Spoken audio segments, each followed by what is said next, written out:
Hey, what's cracking everyone? Today I'm going to be doing a little bit of a different type of video as I am going to give my first impressions on this headphone, and then quite honestly, I'm sending this back to Audio 46. So this is the new Audeze LCD S20. It is a closed back planar magnetic headphone and it retails in for $500. I first got a chance to listen to this headphone back in April of 2025 when I visited Expona, and I had enough interest in this headphone that when it became available at Audio 46, I was like, sure, I'll check it out. And guys, I do want to send a big thank you out to Audio 46 who provided me with the S20 so that I could simply get these thoughts and opinions out to you guys. And if you haven't checked them out already, please do go online and check out Audio 46. They sell a ton of audio products from accessories, DACs, amps, headphones, and IEMs, and they also have a storefront that is located in Times Square in New York, so you can stop on in and get a demo. So definitely do so and check them out. Now, for this headphone, the reason why I'm going to share my first impressions and then get it sent back is quite honestly, this did not jive with me. Didn't speak to me. I don't feel a lot of excitement out of this headphone, but I still owe it enough to tell you guys about it, because just because it's not for me doesn't mean it may not be for you. So let's get into it. All right, so when you order the S20, the things you're gonna get is, of course, the headphone. You're going to get this unbalanced 6.3, pretty nice braided cable that's included. It has a single 3.5 connection that you can connect to either cup if you would wish to do so. It's not a dual connection.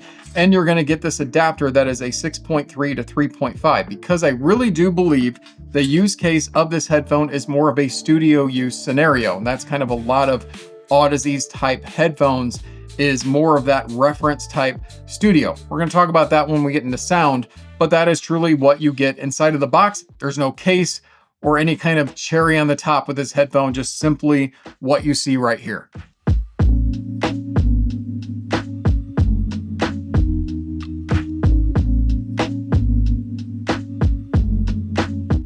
The build of the S20 is a very robust, and it's got some strength and just that industrial type look to it. It's using premium magnesium, aluminum, and steel components, and you can tell from not just the heft of it, it's 550 grams by the way, so it's not extremely lightweight, but also just when you feel it in your hands, you feel like this is a headphone that is built to last. And I hate to say it, maybe take a beating as you're taking it on and off your head, using it in the studio, laying it on a desk over time, things like that.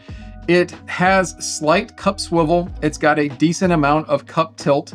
You can connect this to either cup on the bottom using that single 3.5 connection, which is really nice. The headband up top, this doesn't adjust at all. This is how it is, and it's got this nice little padding underneath here. The suspension strap that I believe is a leather type strap, it has the notches on here. This is the Maxwell type suspension strap that Audeze is kind of moving on to. And you can simply unhook it from either side, and it can be unbalanced because it's all catered to how it's going to fit your head. And I gotta say, when I do put this on my head, it's not overly clampy. So this is not like an MM500 where I found that clamp force to be too tight. This is a nice fit on my head, I will say. And that swivel and tilt really helps to make sure you get a good fit every single time. And this fit me right out of the box. I didn't have to adjust this at all, and it's on the middle notches on both sides. Now, the other thing about this headphone that I really like are the pads. These are easily replaceable because they are magnetic, and that comes off so easy on the headphone and simply goes back on. That also makes it very convenient if you want to eventually swap out to different pads. These are leather and they're not really, they're not perforated at all. So they can get a little bit hot on your head, and the isolation, I gotta say, is pretty dang good. When I'm wearing this on my head, I don't really hear outside noises that well. So for a closed back, very good on the isolation. But if you switch the pads out for something perforated down the road, which I'm guessing you'll probably be able to do that and get a different sound signature, the isolation may not be as deadening. Now, the one thing I will say on the aesthetic of this headphone is when I first checked this out at Expona, I was with my wife, Brie, and she looked at this headphone and she goes, "Why does that have Google speakers on it?" And if you look at this headphone, I can't unsee it. But this kind of meshy type material that they put on the outside of the cups, it kind of reminds you of like a Google or Amazon speaker, Echo or something on the outside of the cups. It adds to the aesthetic of it. This is solid, don't get me wrong, because it is closed back, but it kind of gives it that look. And then you have this nice rigid material that is around the pads here, and it's kind of nice for gripping them for when you want to take the pads off. It makes it very easy to hang on to the headphone. And I gotta say again, just the build of this is very solid, and for 500 bucks, I think is an excellent build. And even though it is a little on the heavy side, I have found myself being able to wear this headphone for a long period of time, and I never had any kind of discomfort, which is really good because you're talking about a headphone that I think is pretty much designed for studio use. And people sitting in a studio are going to be wearing these for hours on end, and you're going to be able to wear them for a long time, at least I think, for my personal preferences, and I think for a lot of other people as well. All right, so let's quickly go through the driver on the S20. It is a 90mm transducer planar magnetic driver. It's using Audeze's SLAM technology that they have. It has neodymium N50 magnets, ultra thin diaphragm. It has a sensitivity of 93 dB and an impedance level of just 18 ohms. So this is going to be a very easy to drive headphone, especially for a planar magnetic headphone, which is very important if you're going to be plugging this in for studio use, because a lot of studios are not going to use anything too super powerful, and you're not going to really need that to drive this headphone. That being said, I have drove this headphone off of many things in-house. Pretty much all of my dongle DACs that I have in-house have drove this headphone perfectly fine. I've used the K7 gaming DAC amp from Fosse Audio. That worked perfectly fine. The Shit Gunner, the Midgard, my Vioelectric V281. I've even used the new Soloist 4 GT from Burson that I have in for a video that I'm excited about. All of that drove this headphone perfectly fine. So you're going to be good to go no matter what you have. And you of course can get some different synergetic experiences from this headphone depending on the amp type that you're using, but I don't think it's going to be that huge of a deal, at least in my experience with this headphone. All right, so my sound profile of this headphone is interesting, to say the least.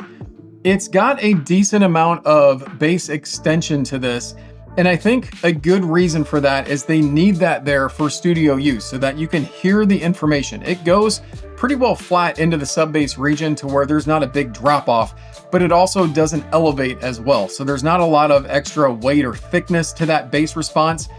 It's kind of unlively, and that's really a general way I would describe the S20, in my opinion, is just not an overly lively experience. And if you know me and my personal taste, which I know I have to take that out of it as much as I can, I enjoy something more lively.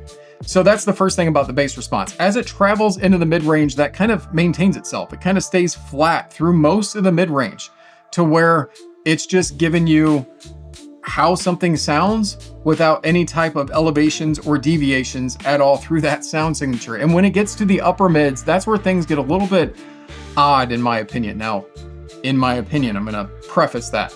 This has a peak. Somewhere in that 2 to 3K region is how I heard it, because I do hear some instruments have a little bit more of a exact nature to them, drums and things like that, and a peak up there and showcase themselves. But for somehow and some reason, it's again just not very lively. There's not a lot of slam. There's not a lot of just extra physicality to instruments there. I suppose that's a good thing if you're using this truly for studio reference, because you don't need your music to be exaggerated. You just want to hear how things are sounding so you can tweak, up or down instruments or focus on things, on vocals, whatever else. So I could kind of see that. I really picked it up when I was using this headphone to edit my own videos and listen to my audio. My vocals sounded off with this headphone, and I thought, well, what did I do different? I was actually going into my own settings on DaVinci Resolve, and I was like, wait a second, I didn't do anything different. It's just how this sounds. There's an extra bit of energy in that, again, like that 2 to 3K region. I found that because that's where I deviated on DaVinci Resolve and lowered that a little bit to where I didn't sound quite as off in that standpoint. And then past that, it tapers off. So there's not a lot of presence of vocals either, which again, could be a good thing if you're using this for studio use, because you don't want to have the vocals so much in your face that it blocks out everything else you're trying to hear. And as we get into that upper treble region, I find it to have enough air and brilliance there to at least give you some information of layering, but it's not very wide. This is more of an intimate sounding closed back headphone. A lot of closed backs are. I'm not going to tell you that this thing sounds really wide and open. It just doesn't. But I think because that vocal presence isn't up in front of you, it's good because it doesn't make it fatiguing to listen to either. So this isn't a fatiguing experience. This isn't going to be something that I think you put in your head and you're like, I just need to take it off. You know, you could probably listen to metal music, things like that, and just not be overly energetic. And if that's what you're looking for, this could be the answer for you for a closed back headphone. Now, I have tried this for gaming, and that was very boring. Quite honestly, I'm sorry, but it was when I listened to gaming. Now, the reason why I did that is because Audeze seems to be kind of going that route of more gaming focused type gear. Think of the Maxwell, something like that. And I just didn't get that from this headphone. Explosions, things like that were very flat sounding. Once again, vocals definitely, if I'm listening to spoken dialogue and things, I'm kind of like, type thing with this headphone. And it's just not excitable to play video games, in my opinion, with this headphone. Now, somebody that's more of competitive nature, maybe, but it's not overly wide sounding either. Now, I could be way off my mark on the things that I'm trying to sample with this headphone, which is why I'm telling you, this is just not something for me, but it could definitely be something for you. If you are looking for a more studio use, I do think this is one you might want to tinker around with some EQ with, which I don't necessarily like to do myself at all, but it's especially because of that 2K region when I listened to my own vocals and had to kind of tone things down a little bit because it just sounded kind of off to me.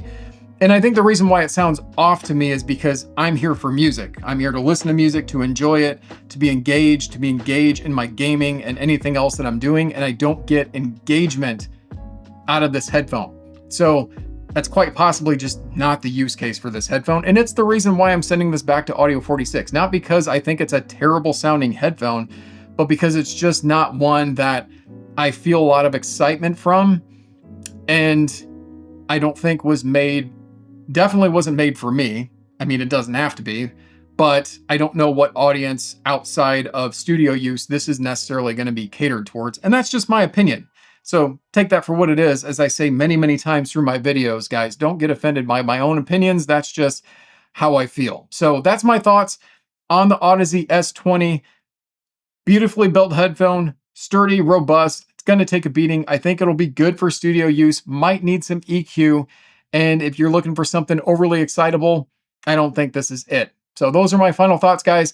Thank you so much for watching this video, and I will see you in the next one.